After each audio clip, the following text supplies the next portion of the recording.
Alright, how's everybody doing? Welcome to the stream. This is the unveil of the RealSimulator Throttle. And for those of you who don't know, they've been around for a long time. They make some amazing gear. Amazing gear. I'm a big fan. I've had the FSSB since last year now. And then I moved into their Viper grip, the SGRH. And now running the rubberized grip on that, the anti-slip version, which is just sublime. As you guys know, I'm now a dad. I've been a dad for about 16 months to my first one. I've got a second one coming in about 9 weeks. So life is super busy at the moment, and I haven't had a lot of time to stream, which is why I've gone quiet. But I've also been helping RealSimulator to develop this throttle. So it's been with me now for a few weeks to test, give them feedback, work with them on the software side of things, help them out with the PDF manual, and now that we've got this thing to a place where we're happy, finally been given the okay to show it to all of you. So I'm going to keep tonight fairly to the point, succinct, and just go straight into it. So what is it? It's an F35 throttle base and throttle grip. So as you can see, at the base of the actual grip itself, there are some bolts, and that will be able to be interchanged with grips from other aircraft. So down the track, looking at F-16 grip, Eurofighter, Typhoon grip, and possibly some others as well. Now, on the surface, you'd look at it and you would think that, oh, well, it's single axis, it's only going to be able to fly or you're only going to be able to fly single engine airplanes with it. That is actually an incorrect assumption. This has been built from the ground up, from a very early stage, to be able to be used with dual engine aircraft. And I'll go through how that all works tonight. So you can see that. Kappa, Tor, Sleepy, how's it going? Thanks for the sub there, Kappa. Or two, hello. Stargoose, g'day. Good to see you guys. Nice to be back and streaming this for you. So I'm just going to keep plowing on here. So as I say, interchangeable grips down the track. And we're going to talk about the design philosophy here because there's some really interesting stuff going on. So as you will notice, it is a linear throttle. So there is no requirement for a friction knob on this throttle. I've actually got it loose so that I can pivot this around. I've got the knob on my chair loose so I can pivot it around and show you from different angles in a second. But no friction knob required. Any friction is provided via the guides and the rollers themselves. So that's what's going on there. Now,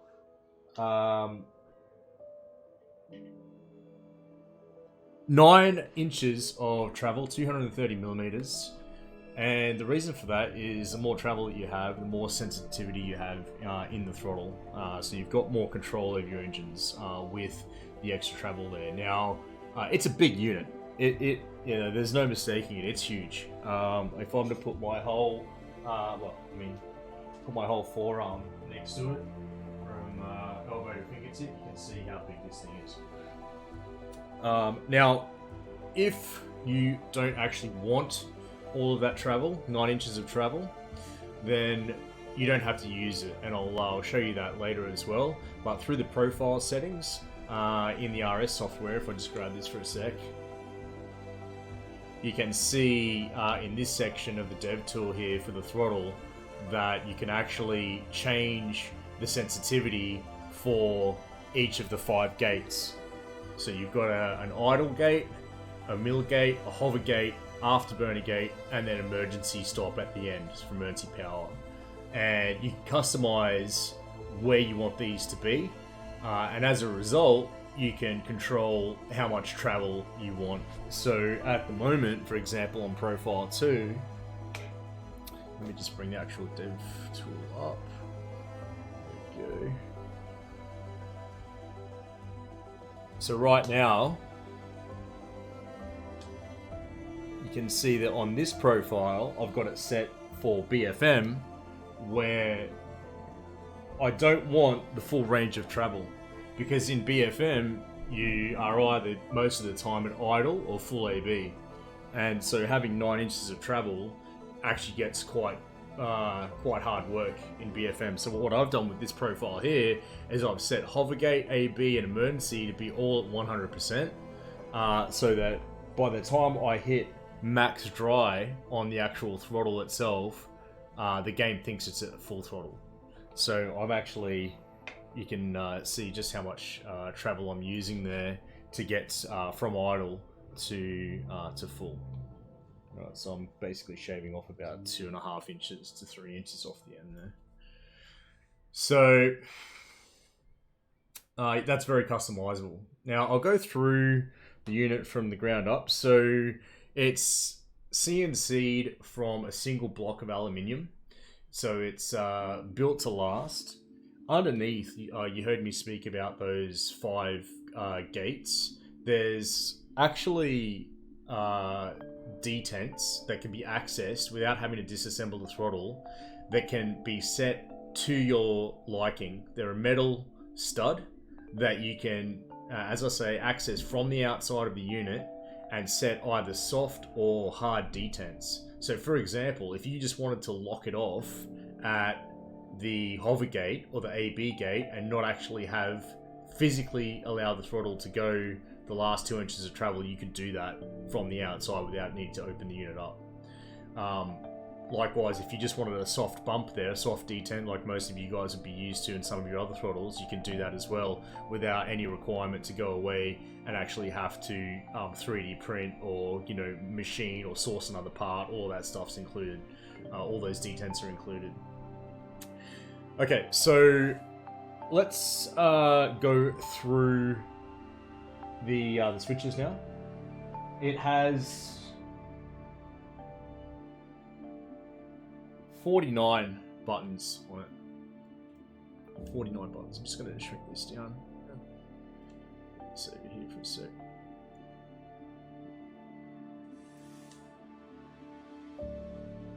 And so we'll start from the inside of the grip. Now, the reason that RealSimulator have opted for an F-35 might be a burning question on a lot of your minds, because obviously we don't have an F-35 in DCS. I think there may be an F-35 in MSFS 2020. Someone will have to tell me about that. But in DCS, obviously we don't have the F-35. There's no promise of an F-35, nothing in development. So why did RealSimulator go with the F-35? Well, the logic there is that a lot of people fly the F-16. A lot of people are flying the Hornet. Soon a lot of people will be flying the Eurofighter Typhoon. This throttle allows you to move between those aircraft, either with future grips like the F-16 or the Eurofighter grip, which would be coming, but the F-35 grip will allow you to perform in all of those aircraft without a problem. So you've got enough buttons here, and if you own an SGRH grip from RealSim, you guys will know that under the trim hat switch, you have a rotary selector to access 8 profiles on the actual stick itself. That rotary switch also allows you, in the same motion, to access up to 8 profiles on the throttle itself.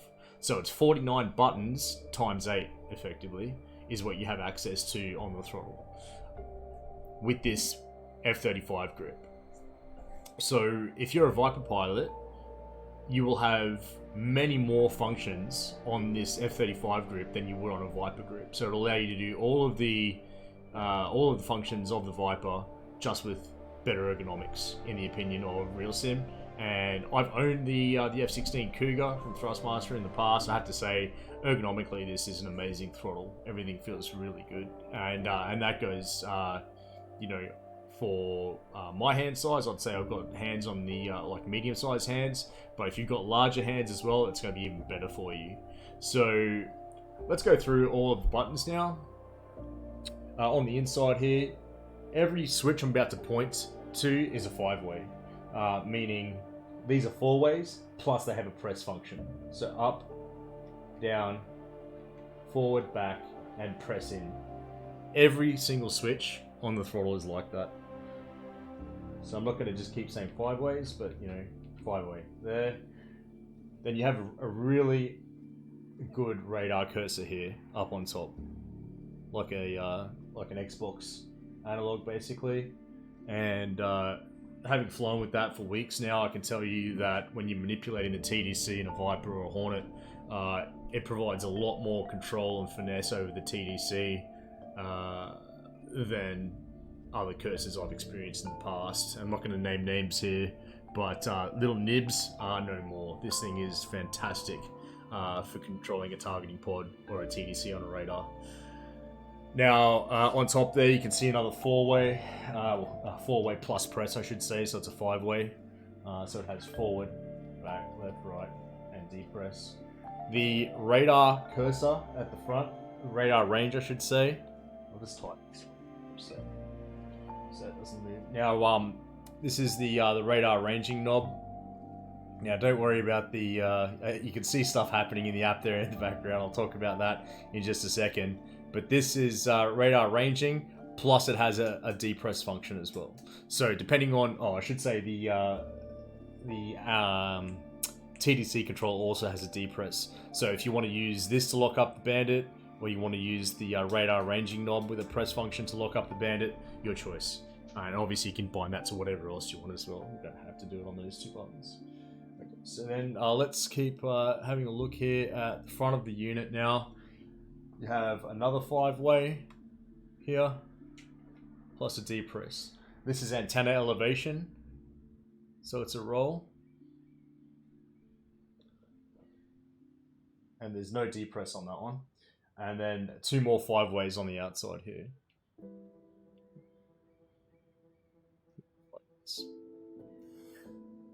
Now on the outside of the throttle, if you have a look, let's move this.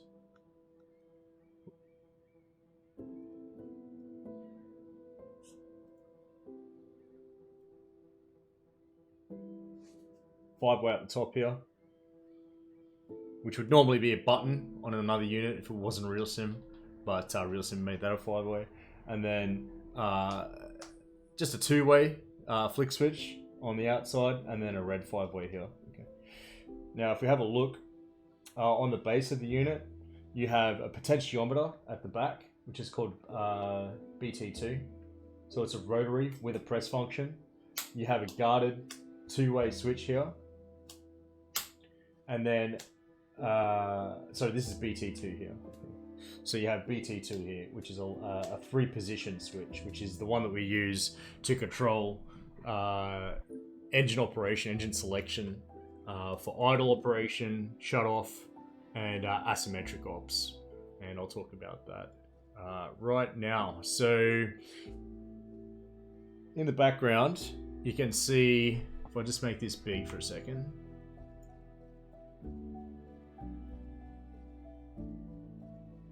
you can see that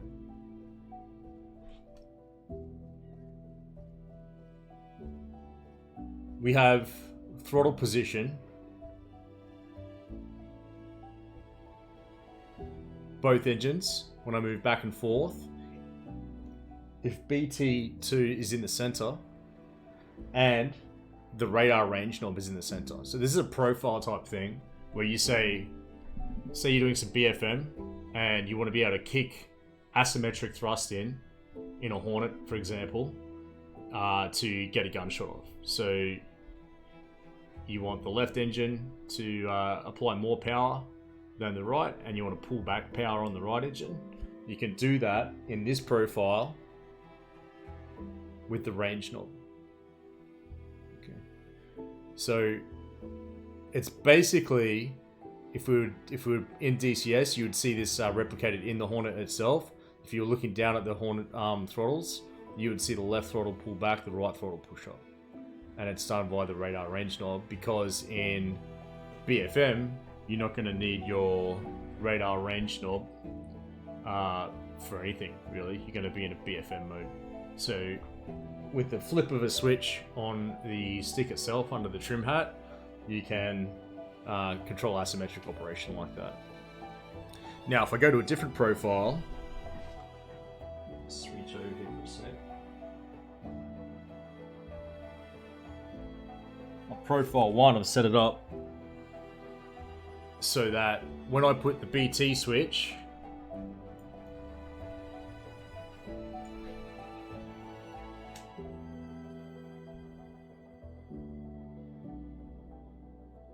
it's on slot 2 still. Let me just change this. Now, when I put the BT switch to the left, you see the left engine comes back to idle. If I go back to the center, it returns back to the position of both engines. If I flip it to the right, then the right engine comes. It's because of the idle position's wrong there. So you remember I changed the profile here. So if we just go idle now, you can see that comes back to the idle position, the idle detent being the one up from the bottom, and same with the right engine there. Okay. If I change this to shut off in the app itself, then it comes back to shut off. Now these are profiles that you then save to a slot and you access through the actual stick itself with the rotary under the stick. Okay. Alright, so everything's done through the app. If we have a look at the app here, you've got calibration functions through the app. You don't calibrate the unit through Windows. You can set dead zones in here as well. And then in this part, just above the dead zones, you can set, so I'm talking about just here, you can then set what I was talking about before with range of travel. So if you want to use full range of travel, you just come through and you hit these here and it will default them back to what RealSimulator have set.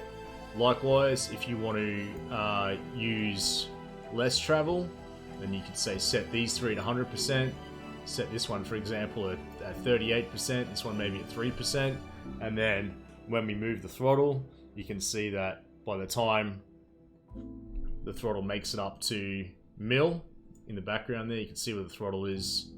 You can see here that the throttle actually, in virtual, whatever Windows thinks, what Windows is seeing the throttle as being, is actually at full right about there, for example. Okay, but then if you want with 3, you can come back into the app. Now you can save that as a profile. Alternatively, just come back in here, reset everything to default, and now the throttle will go from idle to max. Let's show you there.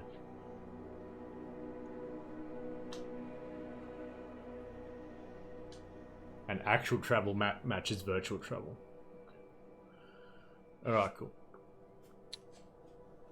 So in terms of functions on the base, not a lot of functions have been added because the unit is conceptualized with VR users in mind. So they didn't want to clutter the base of the unit with buttons and switches and lights. It's very simple. As I say, you have a potentiometer down here for whatever you might want a rotary for. It has a push function. Then you have a master arm, or whatever you want. And then this is the BT2 switch. This is the switch that we use to access asymmetric functions, idle gates, and shut-off gates right there. But on a different profile, it could be used for whatever you want. You could bind it to whatever other function you want. It could be your light switch if you wanted. But as you can see in the background there at the moment, it's being used to actually shut off an engine through the DevTool app. So pretty awesome stuff that they've managed to, from the ground up, build it to be able to control not only modern jets, but World War II fighters, 2-engine airplanes of any kind. Pretty amazing stuff. So very forward thinking. The unit itself, really, really solid. Everything, exactly what you would expect from RealSim if you've owned an FSSB in the past, or any of the SGRH stuff. The grips, the throttle stays in line with that in terms of how durable it feels and well made. So I'm really impressed from that perspective. There is, like, you might notice in other products, other throttles that you've owned in the past, that there might be some wobble in the grip. In this, there's no wobble whatsoever in terms of lateral movement. You can actually see me applying force to the unit there and see the entire mount moving as opposed to the throttle grip itself. Like, this is extremely well precision or manufactured guides. There's 4 linear guides inside for the throttle with the ball bearings, and there's basically zero tolerance between the bearings and the guides. That's why it's, you know, it's a solid thing. So very, very direct feeling when it's in your hand. No rotary movement left or right or anything like that. Alright, so I'm probably going to demo flying another night, but I just wanted to give you guys the main sort of gloss over of the functions that have been implemented here. So to cover off, 49 buttons times 8, because you've got 8 profiles available to you. We'll just go, for people who have just tuned in, just one more look around the unit itself. You can see on this side, you've got 2 5-ways here. You've got your TDC slew up here with a D-press. So when I say a 5-way, I mean a 4-way plus a D-press. So these all have D-presses. The radar range knob there has a D-press to it. You can see the D-press on the TDC. You can see the D-presses here. And then on the front, 5-way, antenna elevation without a D-press, 5-way, 5-way, 5-way up here, and then 2-way, a 5-way, BT2, master arm, and then a potentiometer on the back. And then underneath, as I said, you've got the ability to set detents, soft or hard, if you want to physically I'll just get rid of that now. If you want to physically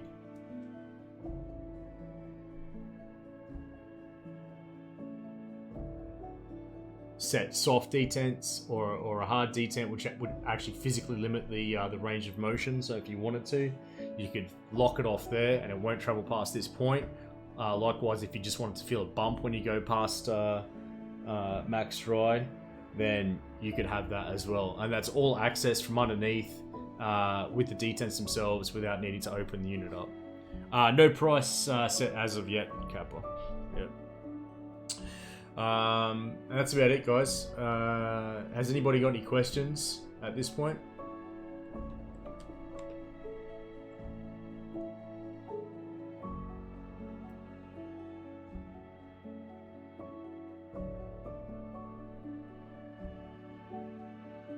I'll demo some flying over the coming weeks here. From me, it's got to go back to RealSim. They're going to make a modification, send it back to me, and then it'll go to the United States. Some guys will test it over there, and then it'll be open for pre-orders from there, and we'll know what the pricing is going to be. But the pricing is still getting finalized because they're looking at what the unit costs them to make based on how many pre-orders it gets. So.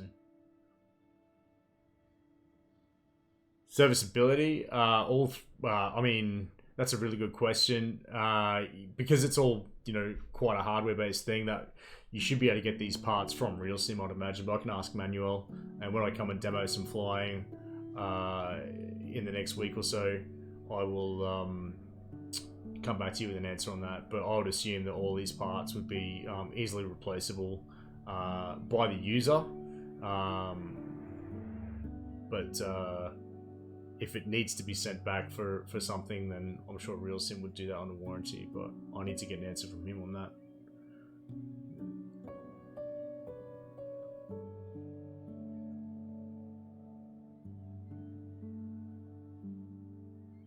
Any other questions?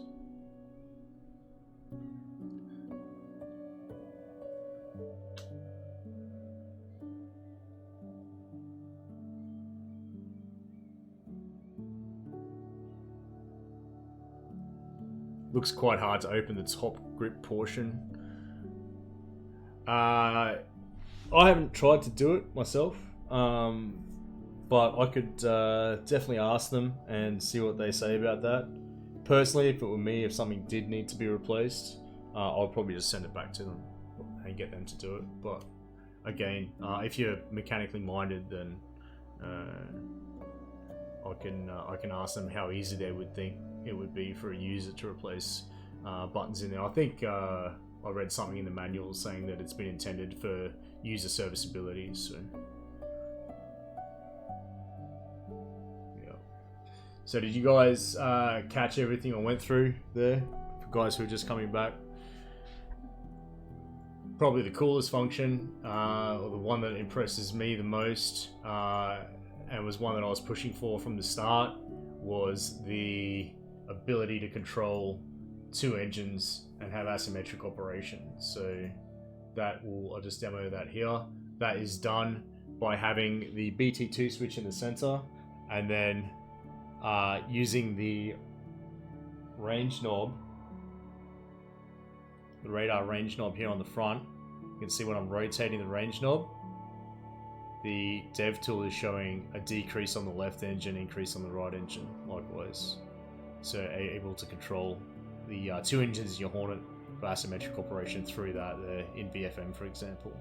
Likewise, if you had some abnormal ops and you just wanted to shut an engine down, you could do that with the actual BT switch. Just flick the BT switch, that engine will go back to shut off. Likewise for the right engine. You can access all that stuff through your profiles. Save that as a slot in here, apply the grip, and away you go. Alright guys.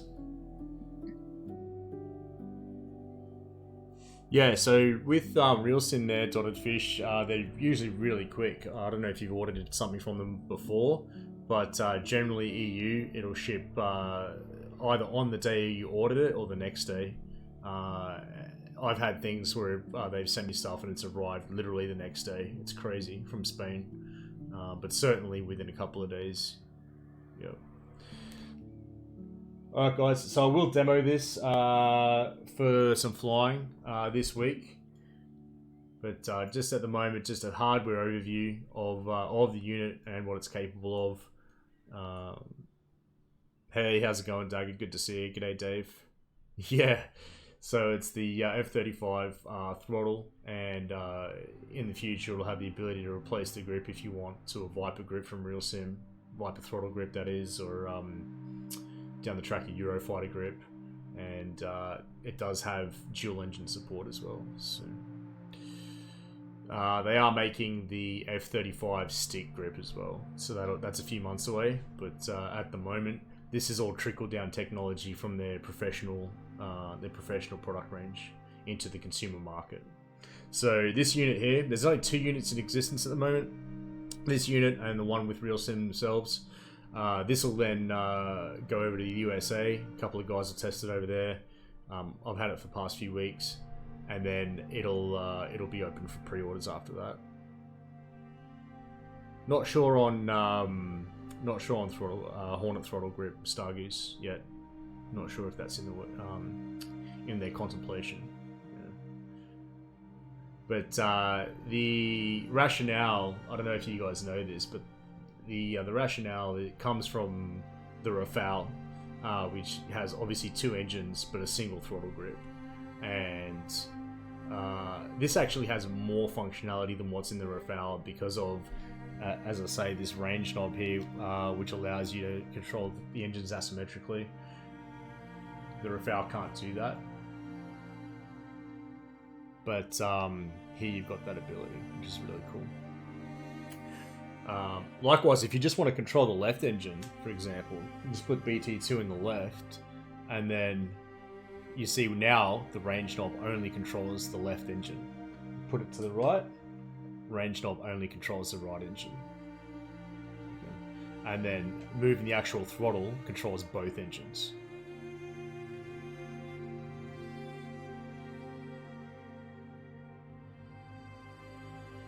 Could also eventually support a throttle attached add-on units. It sticks out so much. Could eventually attach add-on button box. Yep, you could, absolutely. Yep. And I'm not sure how they would. I mean, there's only one axis here, like in terms of the actual throttle itself, obviously. But you know, that's not to say they couldn't model a dual throttle grip for feeling.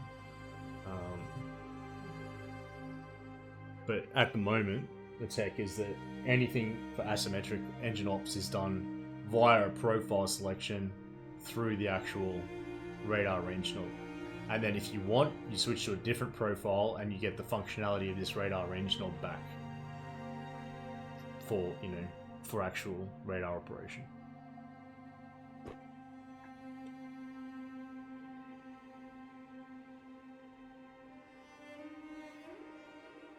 Yep, absolutely, absolutely. You also have that rotary on the bottom here as well. Don't forget, you've got a rotary down here, if you want. But if you want to keep it so it's all HOTAS, then yeah, do that. You also have a on the front here. Don't forget, you've got antenna elevation.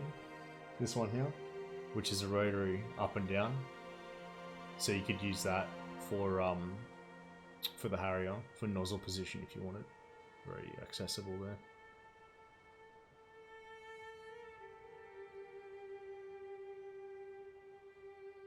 But yeah, I have tested it, dotted fish. It's fantastic. The TDC slew here is just move this for you. The TDC slew up here is absolutely pleasure to use in DCS. It's really smooth, it's really precise. It's got lots of travel, so there's a lot of control when you either manipulating the TDC or the lightning pod. So it's really good to use. Hey, you're kidding me? How's it going? Good to see you. Thank you for the Prime sub. 11 months, dude. Wow. Yeah. So sorry I've been away, guys. As I say, I'm busy with dad duties at the moment. Got another one coming in 9 weeks.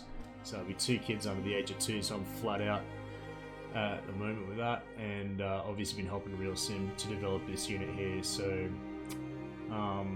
short on time and pretty tired at the moment. I was intending to fly for you guys tonight, but I'm going to not do that today. I just want to give you a hardware overview of the unit here and explain what the key functions are. The real... Really? Over 4K? Holy cow. Yeah, well, RealSim have done a fantastic job. You know, take it from me. This thing is designed to take an absolute beating. A lot like the FSSB in the background there that you can see. You know, that's also designed to take an absolute beating. So this is designed to last years and years and years and travel with you, you know, in terms of what I'm trying to say is grow with you as you move from aircraft to aircraft. So if you're flying World War II, you know, like I said before, for the guys just tuning in, you can change all the sensitivities in the app itself in the background here for depending on what you're flying, bind that to a slot, and then you know, if you wanted to, you could use only, you know, the inside 4 inches of travel if you want. Likewise, if you wanted to, you know, max out here, like and lop off the you know, have the game think that you're at full throttle when you're actually only at mil like this. You know, so for example, like in my pit, this works well for me in BFM because then I'm not like overextending my arm potentially to get to max. So depending on your seating position, because this is a large unit, it's 9 inches in length, 230 millimeters. So there might be times when you don't want all of the travel, and you can set all of that up through software. Oh, it's amazing. It's an amazing bit of kit. You are kidding me. And you can see there in the background the asymmetric operation of the throttle through the radar range knob, which is amazing. Alright, so I've repeated myself a bit. I wanted to keep this short, guys. That's it for tonight. I just wanted to give you a quick overview there. If anyone's got any last questions, just put them in chat. We'll give you guys 30 seconds. In summary, CNC'd from a single block of aluminium, 9 inches of travel, 49 buttons, but you have 8 profiles, so it's 49 buttons times 8. You have some rotaries on there for radar range, antenna elevation, potentiometer rotary on the base there that you can see, plus a really good TDC slew or lightning pod slew, as you wish. Yeah. That's it. Been a long time coming. RealSim, this is the first ever time they've released or manufactured a throttle So they've been in the stick game for a long time, and here we have their very first Throttle release. So, no worries, guys. Yep, no worries, Dotted Fish. The detents are all accessed from underneath. Let me pull up a picture real quick, just to show you guys that. I'm just gonna add an image real quick to. What's up? Are you seriously watching porn by yourself?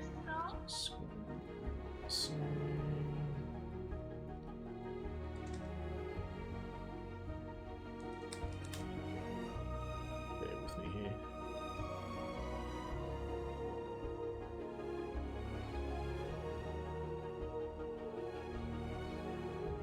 Okay, can you see that?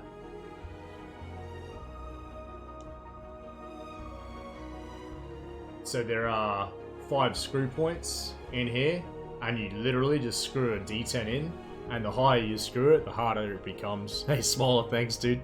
Thank you for the 3 months, hey, Vin. Good to see you. Yeah, so there you go. That's how that's done.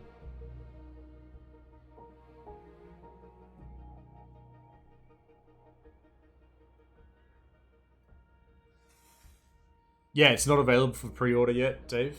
It needs to go to the States, spend some time over there getting tested out by some guys over there, and then it will then it'll open for pre-order once they've had a chance to look at it. So, awesome, guys. So yep, the big ticket item tonight was to show you guys that it is capable of you are capable of flying this thing with dual engine aircraft, which is just amazing.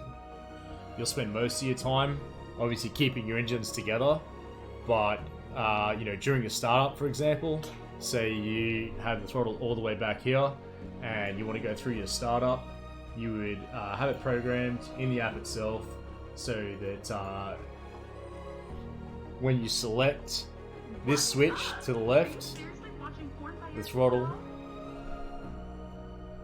will push the left engine to the left idle detent, and then the right one up to the right to start the engines. And then you can match that with the... So the way I would do this is I would already have the throttle at this position, and then I would tell the game to go to that position via this switch here. Like that.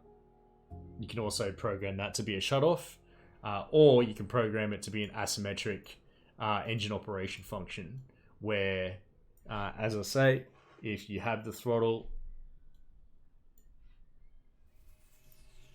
in the middle and you want to operate just the left engine, you would select BT2 to the left, and then you would use the radar range knob to operate the left engine for abnormal ops. So you'd have that set to say profile 2, slot 2, or slot 3, or whatever it is. You've got 8 options for programming those slots there, and then you know, you'd say, well, that's my abnormal or BFM slot, where I'm not going to be using my radar range knob for operating the radar. I'm going to be using it for engine operation.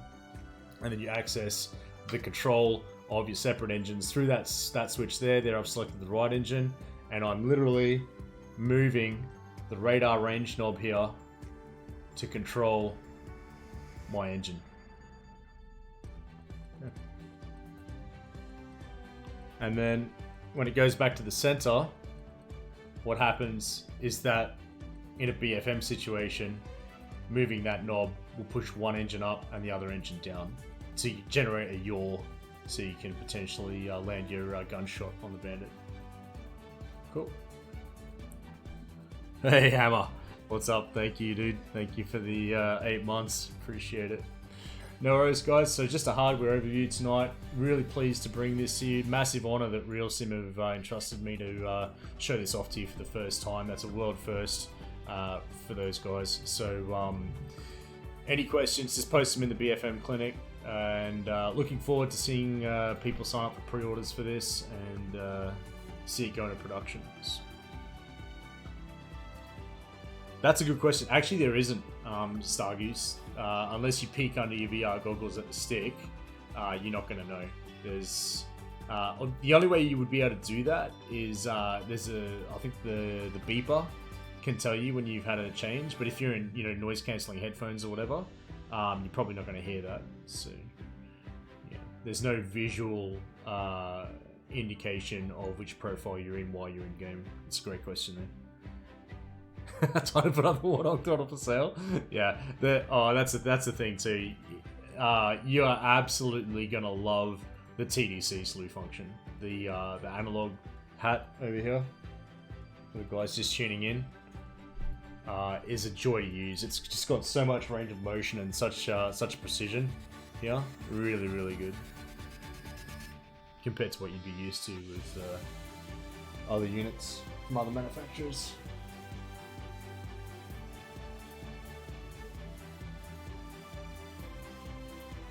Yep.